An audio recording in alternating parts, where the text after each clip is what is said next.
Good morning. Good morning, Seal Beach Centers for Spiritual Living. It is so good to be with you again, even if it is virtually. I just love your center and I feel so blessed to be a part of it today. I decided to go to do my talk today via Zoom. Yesterday I woke up with a little bit of a sore throat and I wanted to play it safe and do my talk via Zoom. I I tested negative, by the way, in case anybody was wondering. But I think it's really important that when we have these symptoms, that we be responsible. And so I wanted to keep your center safe. So thank you so much once again. Our topic for today is living everyday wonder. And wow, what a great way to start out the year. Yes, in wonder of what is this year going to bring us? What good is this year going to bring us? What adventures? Who will I be on December 31st of 2022? How will I have grown? All of these great questions is what manifests to the surface of our mind at this time of the year, at the beginning of the year, at the beginning of a new cycle. And I love cycles because they're like delineate change. And so we get to cycle through this next upcoming year and decide, some call it New Year's resolutions, and I just call it intentions for life.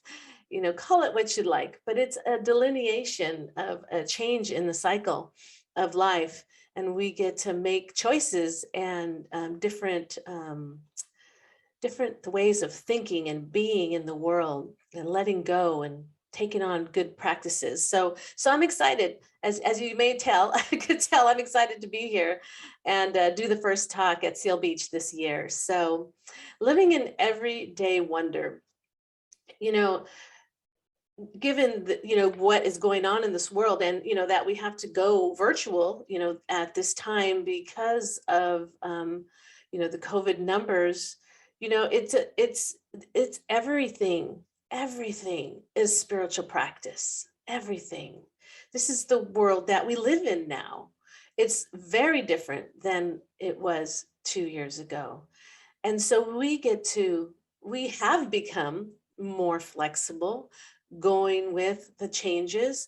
And I think it's been a beautiful process to learn how to do that, how to be that flexibility, that, oh, we can't do this anymore, so now we're going to do it this way.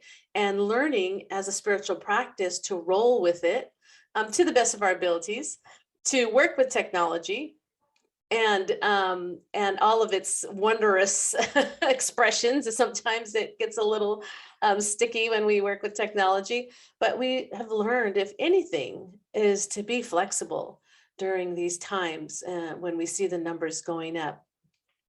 So that our spiritual living, so we are centers for spiritual living, right? Spiritual living, not spiritual watching or spiritual hearing, but actual spiritual action, spiritual living, so that it doesn't just happen when you're on the meditation cushion or when you're going to Sunday service, but spiritual living is how we live our life every moment of the day, breath by breath. How do we use the tools that we have learned? How do we respond rather than react? And how do we get back to center when we do react? Because we're human and we're going to get knocked off center. And so how do we live our spirituality? And our topic for this month invites us to live in everyday wonder. And there is wonder in every day. It's just waiting for us to live it. Isn't that great? It's there. It's just waiting for us to live it. And so the wonder of life, I mean, our being alive, being here on this planet is a miracle in and of itself. In and of itself, us just being here together at this day, at this time, is a miracle. We are miracles. And on our first slide, I wanted to mention how we exist as a result of the self-contemplation of God. So God, the macrocosm, is contemplating upon itself and all that it is: love, joy, peace, power, compassion, and all that good stuff. It is contemplating on itself, and through the act of involution, my microphone, involution, mankind is born. The objective world is born through God's self-contemplation. And being that we are made in the image and likeness of God, our own self-contemplation births our life. Our experience of life exists as a result of our self-contemplation. So God's filters: peace, power, joy, love, compassion, all of those aspects of God created what we see as the objective world. And all of our filters, whatever we have come onto this earth with, and lessons that are on our agenda as a human being on this earth, that creates our life experience through our thinking about it. So as we think, right, so shall we be, so shall we see. And we are brought here from our ancestors with all kinds of goodies to work through. Yes. Yes. Thank you for this slide, John. We are brought here with all kinds of goodies to work through and with, and tools. And so the microcosm of our own self-contemplation brings forth our experience. So, but I always wonder, why don't I see the same thing as God? Why can I not see with the eyes of God the wonder, the curiosity? My prayer is like, how can I see with the eyes of God, hear with the ears of God, feel with the heart of God? And I was contemplating that because I want to see the wonder of God. I want to see all that God sees: the good, the power, the love, the compassion. That's what I want to see. But when I look at my life, why don't I see that? And I started thinking, and as some of you may know, I'm a nurse. And so I start thinking like a nurse: how do things work? How do things, fit and move in our human body, in our human experience? And so on our microcosmic physical human level, I will say is that one of the things that runs us is our hormones. And I'm just going to go to a little physiology here. So our hormones, like our, serotonin and dopamine, those are the happy ones. Those are the ones we like. When we see someone we love, it just floods us with these wonderful hormones that gives us that joy and that peace. Or when we're meditating, it releases those good hormones and we feel at peace within. And then what's interesting is that when we are stressed, when we eat sugar, when we worry, when we're angry, when we're in traffic, when we're breathing, sometimes I want to say, well, we're just breathing, all of these things start to create that stress effect in our body. And a lot of times we are living in the stress effect and we're not even aware. Especially over the last couple of years when we're worried. I'm going to the store. Normally going to the market wouldn't be a worrisome activity. And do I have my mask? To wash your hands? Is the basket clean? You start thinking about, oh, that person doesn't have a mask. So simple tasks like going to the market have become stressful. And so what that happens in our body, instead of the good, yummy serotonin, dopamine releases, now we're releasing cortisol. And cortisol is the fight or flight hormone. And so that makes us have adrenaline, and it perpetuates negative thinking. So that's what I thought was very interesting, is that if we're not aware of when we are stressed, our body is releasing a hormone that perpetuates negative thinking. And so we wonder, why did I think that? Why did I think doom and gloom? Why is my head going to the worst case scenario? It's a good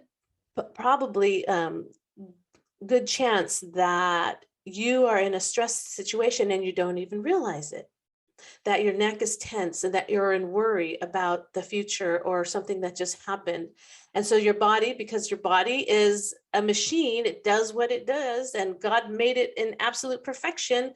When we are in fight or flight, or there's a tiger coming towards us, of course we're going to run. But when we go to the market, we should not have the same physiological effect going on in our body, but we do.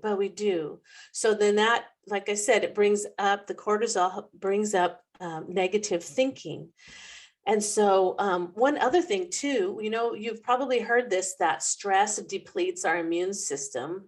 So that's why like times like this, when the numbers are high, we want to monitor our stress levels, but it's not actually stress that depletes our immune system. It's the cortisol that's released in our body as a result of the stress. So that's one of the answers that came to me, is like on the microcosmic physical human being level, like, why don't I see wonder in the world? It's maybe because I'm stressed out about life, or I'm not being aware of where and when I'm stressed. And thus the machine works, releasing the cortisol, bringing on negative thinking. And because I know cognitively that there are as many wonderful things in this world as there are not so wonderful, depending on my perspective. And my perspective is affected by many things that if I allow them to, will affect my perspective.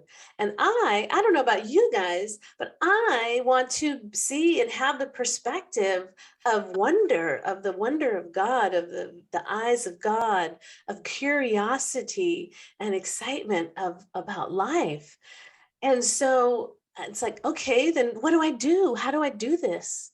And then in our next slide, the second slide, in our Science of Mind declaration of principles, this is actually one of my favorite declarations of principles. And it tells us that we believe that heaven is within us, and that we experience it to the degree that we become conscious of it. I will say that is one of my favorite declarations of principles. We believe that heaven is within us, and that we experience it to the degree that we become conscious of it. Okay, Ernest, I hear you. I get the instructions. Heaven is within us, that wonder, that everyday wonder. The kingdom of heaven is within us, and that we experience it to the degree that we become conscious of it.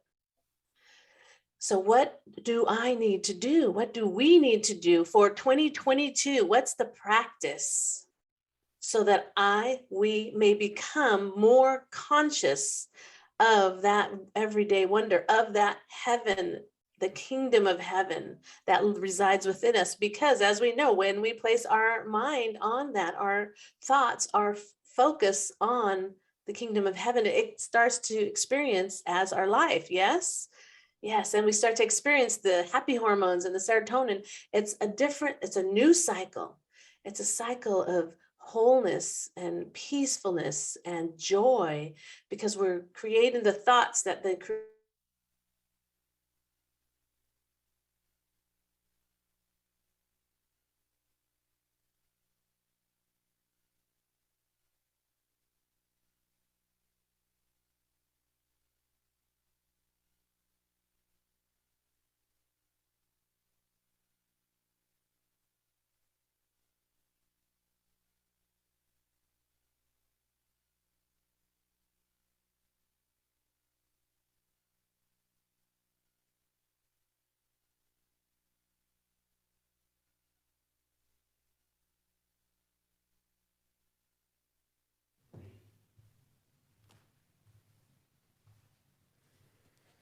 So heaven is within us.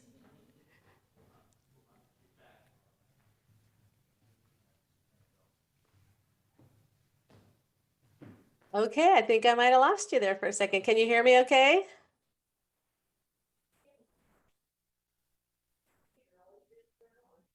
Okay. I am thinking I can be heard. Yeah, Let's we see can hear here. you. Veronica, we can hear you. Okay, wonderful. All right. Like I said, COVID has taught us how to be flexible.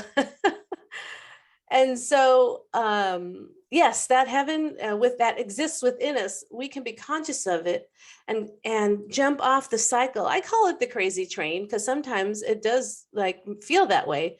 And we get to become conscious and aware of the kingdom of heaven that lives and resides within us all the time. It's always there, always at all times, even when the appearances don't seem good or there's things happening that are causing distress in life.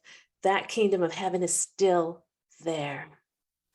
So we are not asking to spiritually bypass and act like something's not happening. I'm just saying that we have access to it when we're ready to access it, and it's there to hold us and to behold us in ways probably beyond our comprehension. We can kind of think we know, but I think it's beyond our comprehension, the way that God, Spirit, the universe can hold us and behold us, and that we can live and experience the kingdom of heaven. Yes.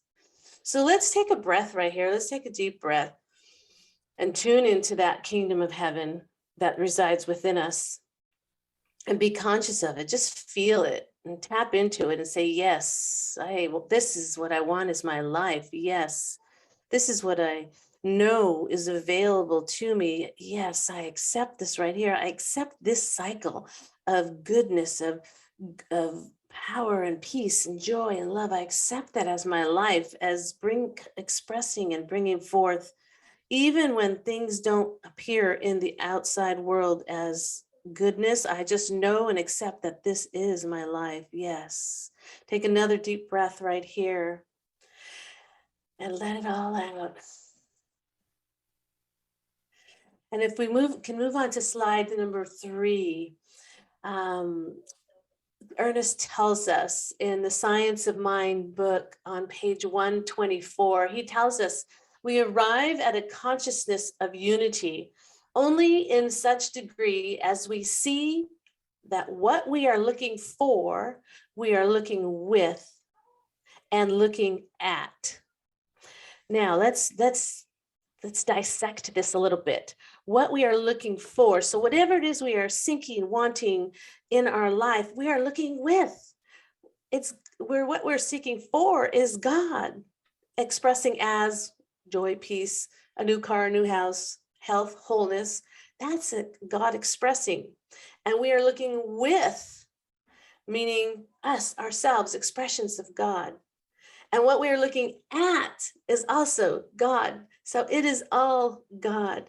And we arrive at the consciousness of unity when we, in the degree that we understand and absorb and embody this, that what we are looking for is God, what we're looking with is God, and what we're looking at is God. And we take a deep breath with that right now. That sounds like a good practice for 2022. Yes, I think so. Yes. And that is where we find the everyday wonder of life. It's when we can see everything anew, everything is God, and it's working together for my good, working together for my good.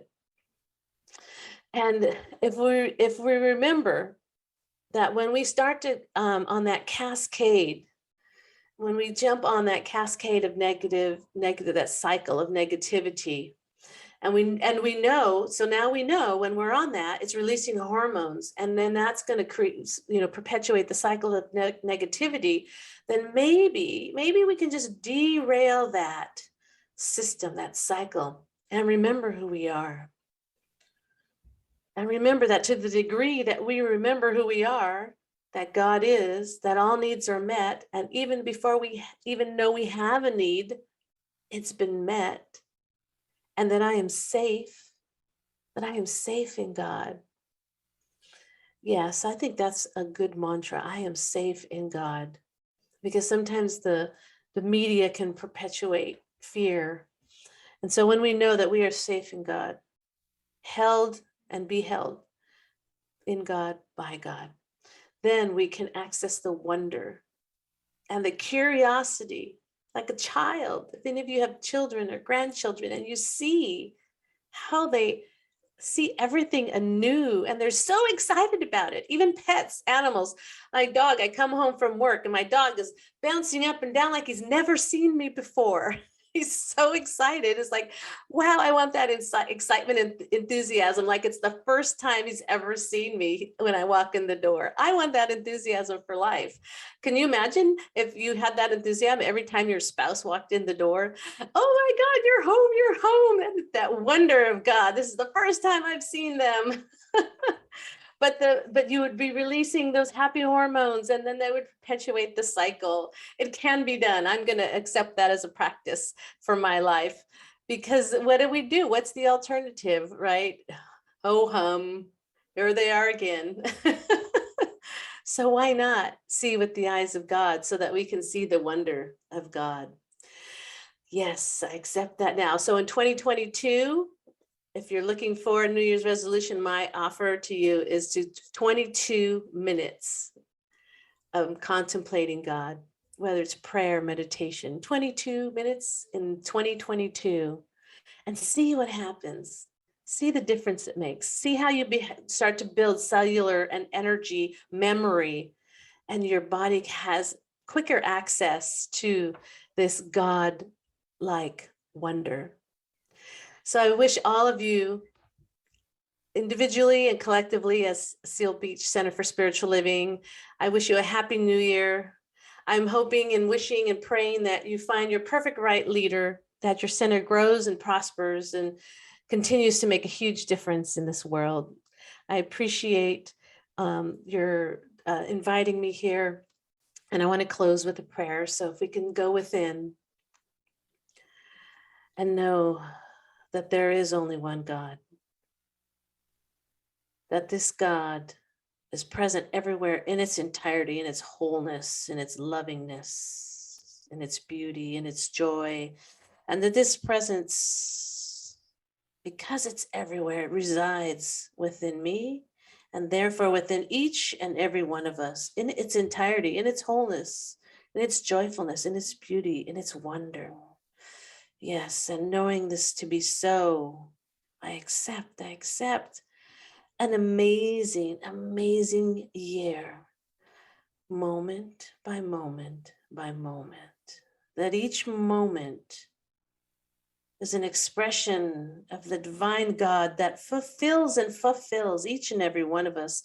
So that accumulation of the moments of 2022, we are a better person.